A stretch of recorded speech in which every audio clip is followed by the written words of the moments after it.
Hello everybody, ladies and gents. Welcome to my summary video of the tennis year 2019. This season has passed by and it's been a joy to watch quality tennis from the big three, from some of the ex-next gen players, the new next gen players, and some of the old guards that still are competing here. We have seen some good results. We have seen comebacks. We have seen, unfortunately, a player like Thomas Berdych retire, who reached one Grand Slam finally in his career, and that was Wimbledon 2010, where he lost to Rafael Nadal. And through all this year, we have seen quality, high-octane tennis.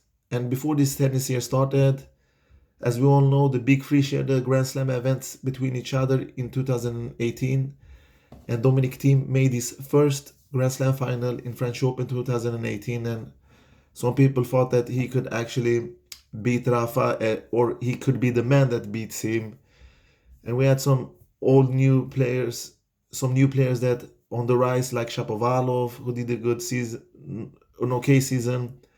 He entered the world scene. We saw Tsitsipas grab his first title in Stockholm, and later on he won the next gen finals. We had a bunch of players that was potential Grand Slam players in some people's eyes, but it's harder to predict lower events than Grand Slam, because Grand Slam events, in my opinion, are easier to predict, to be honest. And this year has been up and down for some of the players, and everybody are not consistent as the big three. We have seen some new names on the rising, like Medvedev, Tsitsipas. Team have taken that extra step that we expected. And we had some downs from Zverev, Kyrgios. Even though he won 2 titles this year, we have seen Monfils taking the 10th spot ranking, and he started this year good, but later on he went out, do what he does best, disappear. And we have seen RBA taking some steps forward, and Aliassime, of course. And it's hard to predict in lower tournaments, and that's why we see these surprises through the years. But all in all, the big three were here in the Grand Slams. Rafa and Novak shared the 4 Grand Slam between each other, and they have played the best tennis this year. We have seen 9 great master tournaments and 13 ATP 500 tournaments, and I'm going to talk a little bit about them, and then I'm going to go into which player has been best this year. I'm going to make a top 6 list, and to start with, I would like to begin with the Grand Slam. And the year's first Grand Slam was at Australian Open, and Novak Djokovic won that. He did a superb ending of the tournament, even though he played as usually normal in the early stages of Grand Slams. And Roger have the same pattern. They always start slow. They do their job. And Novak Djokovic did a hell of a performance in the semifinal against Lucas Pouille. And in the final against Rafael Nadal, who did a similar performance against Tsitsipas in the semifinal. Everybody thought that this is going to be a blockbuster final like the 2012 final, but it didn't happen. Novak put up one of the best and sweatiest performance that I've seen a tennis player do. That performance, together with his 2015 in the semifinal of French Open, where he beat Nadal, was 2 of the greatest high-level performances I have ever seen. And basically, he schooled Rafa from the baseline in that match. He made like 9 unforced errors total in this match. And even though Rafael didn't do a terrible match, he never does a terrible match. He looked helpless in that match because Novak hit everything clean, hit everything on the line. He just couldn't miss. He was that monstrous ball wall that we have seen when he is at his peak. You couldn't hit through Novak in that match, and that's what happened. He won that match in 3 straight sets, and Nadal didn't have any chance to get into the match. He was never there. He didn't get the chance. Novak was just too good. And in the French Open, we all know that's gonna be a task, a mission impossible almost, to beat Rafael Nadal. Rafa didn't start the clay season as he has done earlier the previous years. He didn't win in Monte Carlo, he didn't win in Barcelona, he didn't win in Madrid, but he managed to win finally in Rome, where he bageled Novak Djokovic. And when French Open started, he was almost as scary fit as he has always been. And he didn't, just lost one set there. I think it was against David Goffin, if I can remember correctly. And in the final, he played against Dominik Team. He lost his first set to Dominik Team. Dominik Team managed to take the second set 7-5.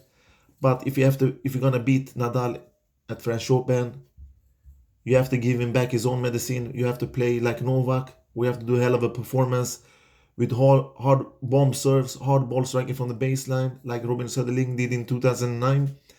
And Dominik Thiem only managed to keep up this level for 1.5 hours, and that was not enough. So he lost the third and fourth set 6-1, and he was totally out of his tank, to be honest. So well deserved, because Rafa knows before he played Dominik Thiem, he has won 11 straight finals. He's always calm and knows what to do on the court. He never hesitates. He doesn't get into risky decisions. He knows exactly what to do, and he did that. He bided his time, and finally he took the teeth in the Dominik Thiem and ended the two last sets with grace and won his 12th and impossible record in my mind to beat. 12 titles, the 12th title there. Superb performance. And then we have Wimbledon. What can we say about Wimbledon? Both Roger, especially Rafa, played superb in the upcoming matches in the tournament, in the first 4 rounds, even in the quarterfinals. And he played good in his loss against Federer in the semifinal also, but Federer was just much better in that match. Federer did his homework against Nadal. He got his number.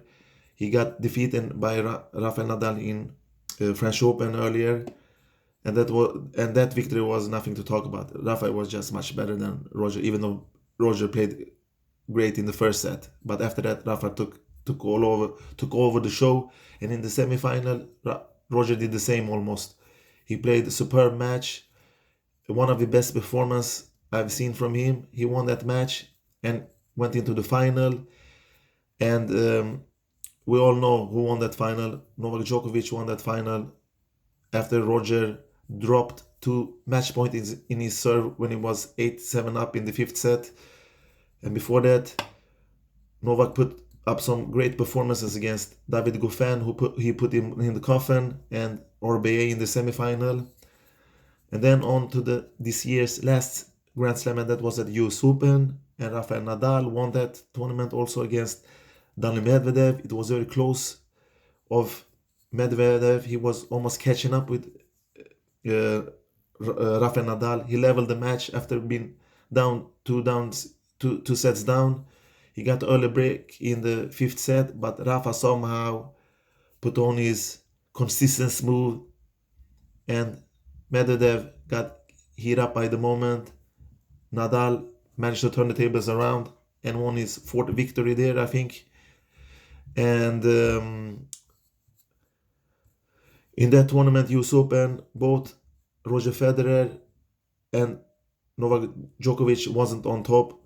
Djokovic lost in the 4th round against Wawrinka in advance, a difficult match in my opinion, because Wawrinka have raised his level before that match, and Roger, like he always does when he loses, he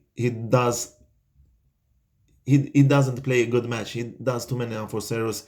He just gives the match away like he did to Dimitrov. He was up, I think, 2-1 in sets and failed to deliver there.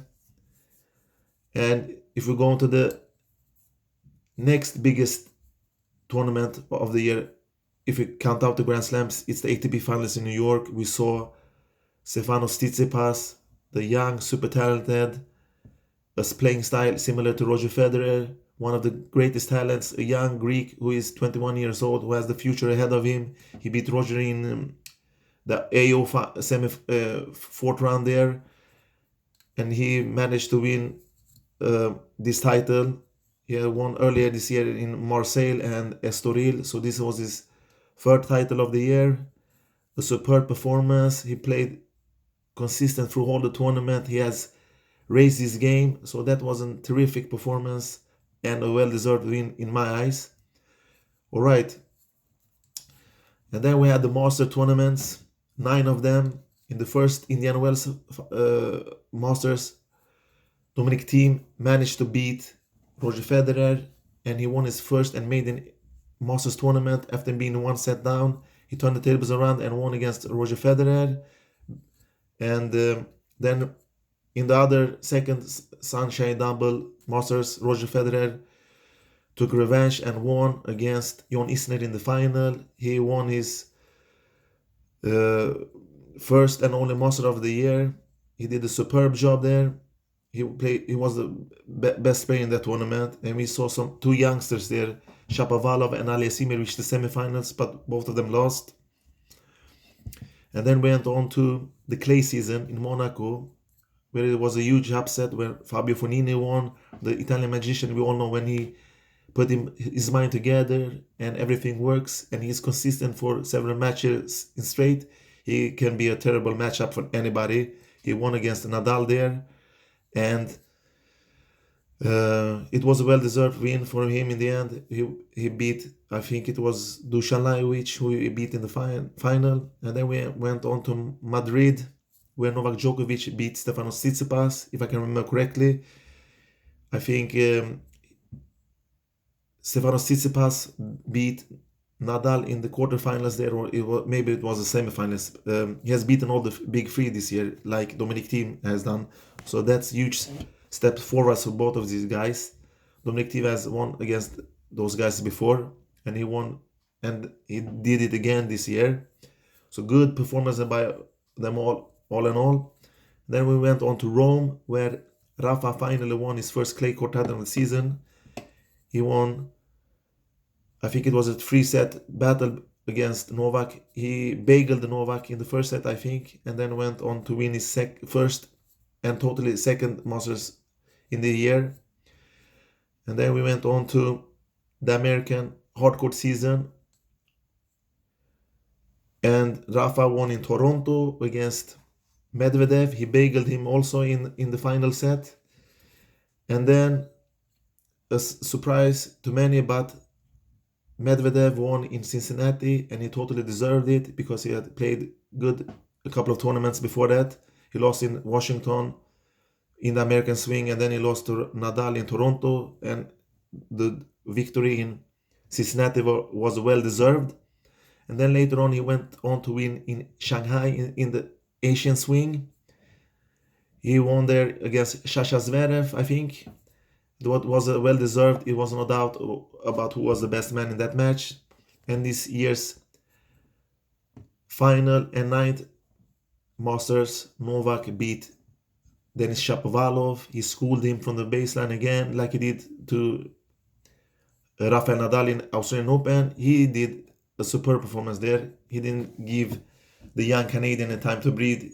He showed what it means to step up to the big boys in the bigger events.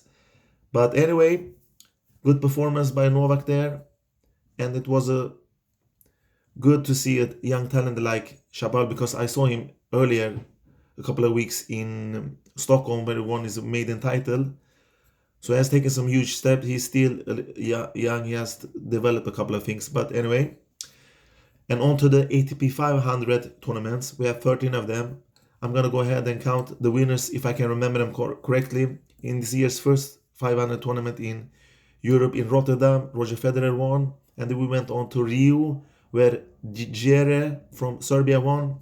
And then we went on to Mexico, where Nick Kyrgios won after a great performance for the whole tournament. He beat Nadal there in the third round, I think. Nadal even got a match point that he saved. Maybe it was one or two, but Nick did a superb tournament and won there. And then on to Dubai, where Roger Federer won. He took revenge of his loss against Tsitsipas there. He won in 2 straight sets, 6-4, 6-4, I think, against the young Greek.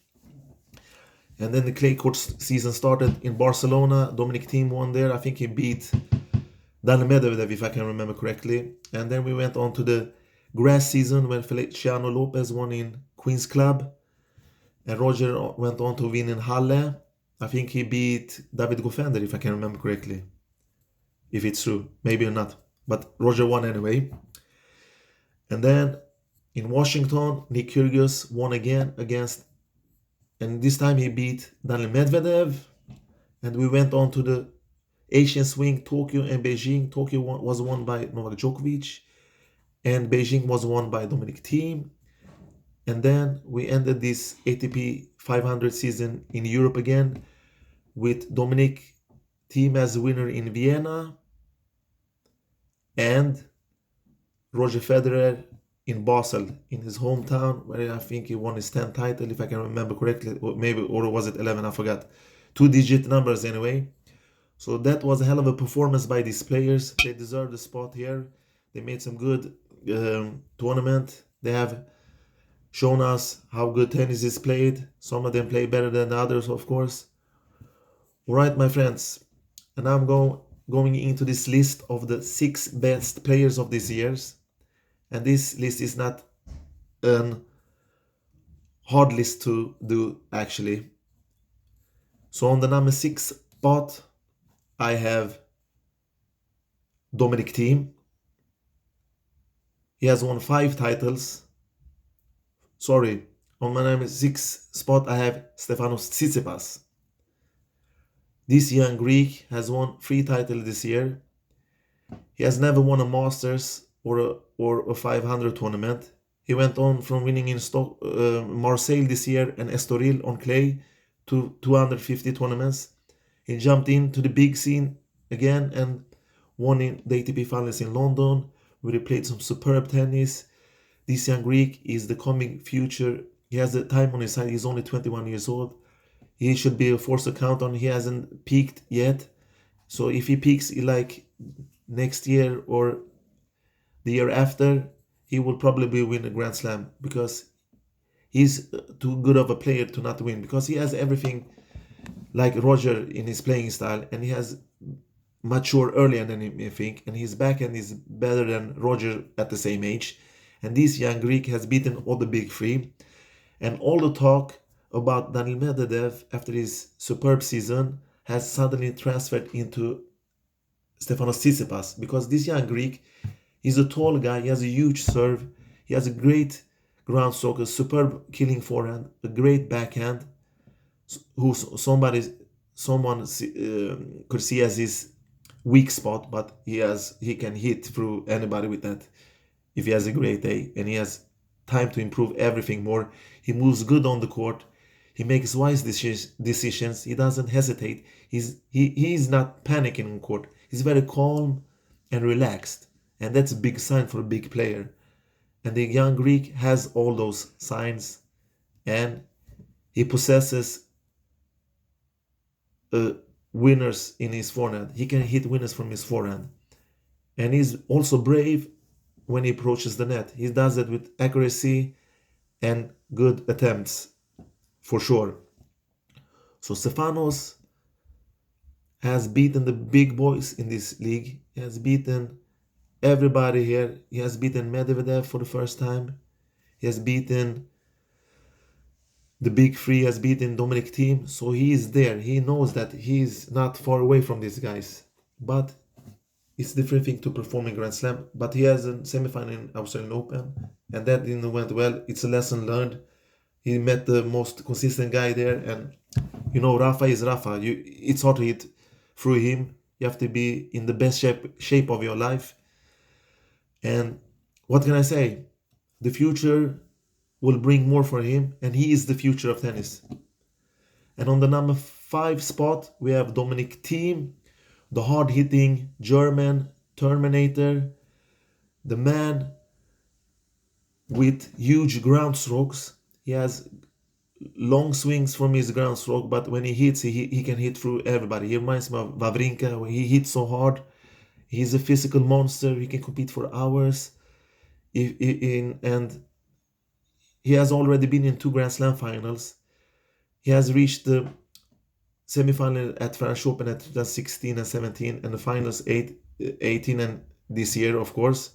So 4 good result in the French Open.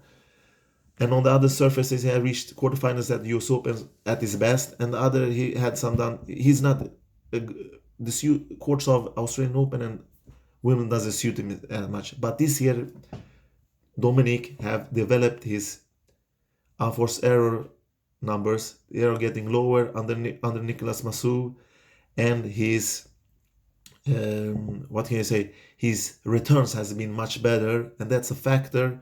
And that was why he has won 5 titles this year. He has won his maiden Masters, and been in 1 Grand Slam final. He was in the ATP finals, and he won in Vienna, Kitzbühel, and Barcelona. So 5 titles combined, most together with Novak Djokovic. And Dominik Team is 26 years old. He should be in his prime now. The next years, if he doesn't keep up with his level next year, he will have difficulties to win Grand Slam in the future, because more of the players behind us is coming through, and the big three will compete at least for 2 or 3 years more, in my opinion. At least Nadal and Djokovic, maybe Federer also. He will continue at least 2 years, what I think. So Dominik Team should be happy with his performance, even though the year didn't end like it didn't end in the best way, but he did a good result at the ATP Finals in London, where he beat Novak in a superb match, one of the best matches of the years. He did a superb performance there, and he threw Novak in that match. And his weaknesses, he has started to get them. He started straightening them out. If he keep it more on higher level, he will win Grand Slam for sure. All right, my number 4 list on this list is Daniil Medvedev, the ball machine from Russia, the hard hitting, the tricky Russian who is hard to put your teeth on when he plays. And he has done a superb season. I think he has been in 9 finals. He has lost 5 of them and won 4 of them. He was in the US Open final. He was a final at Toronto. And he won his title in St. Petersburg, in two Masters at Cincinnati and Shanghai, and the 4th one is in Sofia. He lost to Nadal at the US Open final, a devastating loss. He was almost catching up with him. He had that break in the 5th set, but failed to convert that. So Daniil Medvedev should be proud of his season. His body, he finally got down on earth after this superb last half of the season, because you saw that he was starting to get tired. He played too much tournaments, and his tall body is gonna take damage in the future. That's what I think. It will be hard to maintain, but that's just my assumption. Maybe he's get more physical, maybe play less tournaments, and with that said, he has the future ahead of him. He will shine bright for many years, in my opinion. All right, and number 3 on my spot, the one and only, the genius, the maestro, the ageless, the Picasso of tennis, the Mozart of tennis, Roger Federer, still going strong, even though he didn't win any Grand Slams. He did a superb performance in those tournaments where he won, and in the Wimbledon, of course, a tragic loss there. But start with, he won in Indian Wells, in Dubai, Halle, and Basel. He lost finals at Wimbledon and Indian Wells. And at the age of 38, it should be hard to compete on this level in such a crucial sport like tennis. But Roger bends time, because he's an artist. He's an artist. When he plays tennis fluid, when he hits clean, he's the most watchable tennis on court. No doubt about it. He's not my favorite player of all time. That's Andre Agassi. But To see Roger Federer, it's like poetry. You see the elegance on court. You see the shot making. You see the things that somebody doesn't come up with. He surprises you with new things all the time. He invents himself. His new backhand for example, and shot selections. Those are two areas he has improved a lot. But still, Roger Federer, my dear God, his level are not trustable anymore. And when he loses matches often, he beats himself. For one example, to start with, the terrible loss recently against Stefanos Tsitsipas in the semifinal of the ATP finals, a match that he basically gave away. He was like Santa Claus in that match. And to be honest, to count how many matches, just gonna show you one thing. Don't go away. This is it. This is Roger Federer this season, and we have seen that many times before. Just to name a couple of examples, the match against Milman, I think he did around 77 unforced errors. He did a terrible match against Tsitsipas, a horrible level, terrible. You can call it whatever you want. He did one of the worst matches in his life, because when Roger doesn't convert his break-point opportunities, when he returns as bad that he does sometimes, I wish that he didn't slice too much on the second serve that he receives. He should go with more power, but that's a pattern, a familiar pattern. We have seen that many times. He gets too cautious. He has lost many matches after having match point in his own serve. And who can forget the Wimbledon loss final? That title Novak won, but in my eyes, Roger lost it. He was up 2 match points in his serve in this epic 5-thriller battle, 5-set battle, 8-7, 40-15, 2 serves. And what does Roger do? 2 sloppy points. He rushed to the net and he get cautious. He didn't pull the trigger in those. He played safe. Roger isn't the guy that should play safe. He should play his first strike, ultra aggressive tennis all the time. And he got caught up by the heat of the moment, and Novak was there to collect it. No, he was a Santa Claus, and Novak was there to collect the gift from Federer, because in that match, even though Novak deserved the victory, Roger was the best player on the court, in my opinion. He played the best tennis, he won more points, but he choked in those crucial moments. And he had the audience also, he had the crowd. He had everything on his side, but still failed. And that makes me angry, because that is gonna defect his legacy. That's gonna hurt his legacy when you summarize these big three giants' careers in the end. And who can forget the match against Tsitsipas in the Australian Open, where he didn't convert 12 breakpoint opportunities. He won the first set, and later on the match went on a 3-tight set. Roger did too many unforced errors in that match. He did the same against Rublev. He wasn't on the court when he lost to him, because in this year Roger played 67 matches. He only lost 10. He won 57 matches, lost 10. He lost to 3 times against Team, 2 times against Tsitsipas, 1 against Novak, 1 against Nadal, 1 against Rublev, 1 against Dimitrov, and 1 against Zverev. In those matches, the only loss that I think that he deserved was against Nadal in the French Open and Team in Madrid. Those matches he didn't play better than his opponent, but other matches, oh my dear God, in Australian Open he played better. In ATP finals, he just basically gave away the victory with his unforced error and backhand returns, to be honest. That's what I feel, because I've seen Roger many years, and that was a terrible loss for him. Alright, I'm taking this off. Enough with Federer. I hope he hasn't won his last Grand Slam. He's too good for that. He has still here on the top level he should be, and he has done a good result by any means, but he didn't win any Grand Slam. he lost that epic Wimbledon final.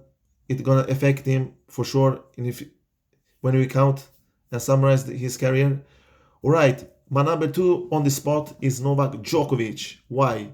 He won 2 Grand Slams, and he reached the semi-final in French Open where he lost to Dominik Team. He reached the 4th round in US Open, I think, where he lost to Wawrinka. All in all, he won 5 titles. He won in Madrid Masters and Paris Masters, and then he won in Tokyo, and that makes it 5 titles for this super ball machine, the Serbian mean machine with the complete game. He's a patient from the baseline. He makes his opponent move from side to side, hit the lines like nobody else. He has a killer backhand, good forehand, good first and second serve. The only flaws he has in his game, I think, is his net game, volley, and sometimes he get too passive, like he did to Team in ATP finals. We saw that.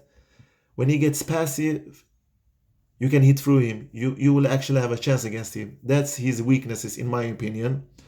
And we all know Novak is a rubber man. He's elastic. He reaches for every point. He grabs everything around the court. And he's a defender at heart with an attacker's game plan. So Novak, he has the complete package, the returns, everything. It's hard to get through Novak. And when Novak put his mind together like he always mostly does, he's almost impossible to beat. He's most complete of these big three, in my opinion. And if I have to complain like I did against Roger Federer, because Roger Federer, when he plays his first strike, ultra aggressive tennis with low unforced error numbers, nobody can beat him either when he's in that mode. But he's not at beast level mode anymore, and that's the most beautiful tennis I've seen him live, to be honest. And Novak, he's there. He got everything. He barely makes mistakes, and he's so complete. And that's why he's on my number 2 spot. He got a bad ending of the season because he lost the number 1 spot on the ranking, the number 1 spot on the year ranking, and he didn't win the ATP finals, the last tournament of the year. And so he goes on as the number 2, and a well-deserved number 2, in my opinion, no doubt about it. He will compete next year. He will be the main man to beat at both Wimbledon and Australian Open, no doubt about it. He's too good of a tennis player, like I told you before. He's so complete, a ball machine. All right, my number 1 spot, everybody know who is it by now. It's Rafael Nadal, El Toro from Spain. I think he's from Mallorca, if I'm not mistaken. This guy, what can you say about him that we haven't said before? 2 Grand Slam victories, 1 final, 1 semi-final. He was the semi-final of Wimbledon. He lost the final in the Australian Open. He won 2 Masters in Toronto and Rome. He's top of his game, even though he's not in his prime. He's still a god. He protects what is his. It's hard to beat him. He's consistent, the most fierce player. He's fit still. The only thing I can complain about what I saw him, he has never been good at the tail end of the season. And this season, it was now difference in the ATP finals. We saw Nadal. He made more unforced errors from his forehand. He doesn't move as quick as he's done before, and he has been more cautious. He's not more cautious in his game like he used to before. He's more aggressive now. He wants to fasten the rallies, and he's trying to preserve his body energy, injury, and everything that comes with hard hitting. If you're a ball machine like he has been through all his career, so. What can we say about Rafael? I've only seen him helpless 5 times where the opponent has taken the racket almost, because I've never seen Nadal do a terrible match. If Roger is Santa Claus, he's the Grinch. He's the total opposite. He doesn't give you anything for free. So the first match I've seen him helpless, I'm going to count, is the AO final this year where Novak didn't give him time to breathe. He hit the ball through his feet.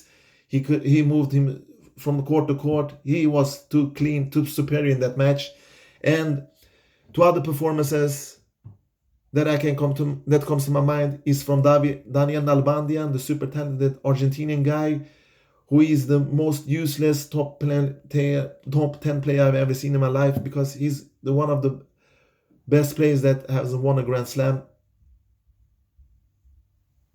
and that's him and David Ferrer. But at least Ferrer was consistent. He got like around 33 or 35 titles in his career, and Nalbandian's superb performance, we can count them on our fingers, my dear friends. And that was in ATP Masters in Madrid 2007, where he beat Novak Djokovic, Nadal, and finally Federer in the final, back to back. He beat Rafael 6-1, 6-2 in the quarter. He beat Novak in 2 straight sets. He beat Roger in a 3-set match after he lost I think he lost the first set 6-1. And after that, he won against Rafa at the Paris Masters indoors 6-4 and bageled him in the second set. And then we have these superb performances by Roger Federer in Indian Wells 2017, where he he took the racket out of Rafael Nadal's hand. He won 6-2, 6-3. His neo backhand was on fire. He moved Rafa around the court. He found angles with everything he did that day. He was just too clutch, too good for Rafa that day. And the fifth performances was in Doha 2016, where Novak Djokovic won 6-1, 6-2 and schooled Rafa from the baseline. I've never seen Rafa that hopeless either in that match. So 5 performances total in his career, and that shows why he's so good, this beast from Spain. He won the Davis Cup this year, helped his country to win their 6 titles, his 5th title overall. And the Davis Cup is a tournament that I used to love, because it's one of the freshest memories I have from tennis. In the final in 1984 in Gothenburg, Sweden, where I'm from, Sweden won against America. We had an epic match in the doubles between Anders Kjærryd and Stefan Edberg against the softy hand, the man with the greatest touch in tennis history, John McEnroe, and his partner Peter Fleming. Those 2 guys have won many Grand Slam titles together in their career. And in the singles, Mats Wilander won against Jimmy Connors, and Henrik Sundström won against McEnroe. And Sweden went up 3-0 and won the match. And in the 2 last matches, I think Wilander lost 1 match and Henrik Sundström won the last match. So Sweden won totally 4-1, and that is one of my best memories. And like I said, Nadal, he totally deserved the number 1 spot, the number year 1 ranking. He does that, believe me. He has played the best. And we have seen some other talents like Berrettini, who won in Stuttgart and Budapest. We have seen Kyrgios win at least 2 titles. We have Monfils reached his number 10. He started the year early. We have Aliassime. We have Zverev, who started to play good in the late stage of this year. And we have those other like flops, underachievers like Raonic. We have Tsonga. We have great comeback by Murray. We have Wawrinka back on the scene. We have a couple of disappointments also, but I'm not gonna go into that. And the best matches before I end this video, because I'm up to 40 minutes and it's gonna break down otherwise. It was the AO final, Nadal Kyrgios in Acapulco, Federer, of course, the Wimbledon match against Novak Djokovic where he lost, and Novak Djokovic against Del Potro in a clay court battle. I think it was in Rome, and Tsitsipas Wawrinka in the French Open. That was a terrific, epic, good, high quality tennis match. And I hope the next year brings new talents.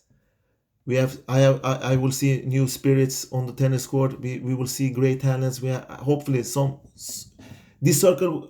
We have to mix up the circle. It cannot be the big 3 always. Somebody have to come between them. And even though I'm a root for Federer, I hope that a new name will come up and disturb these guys. At least challenge them in Grand Slams.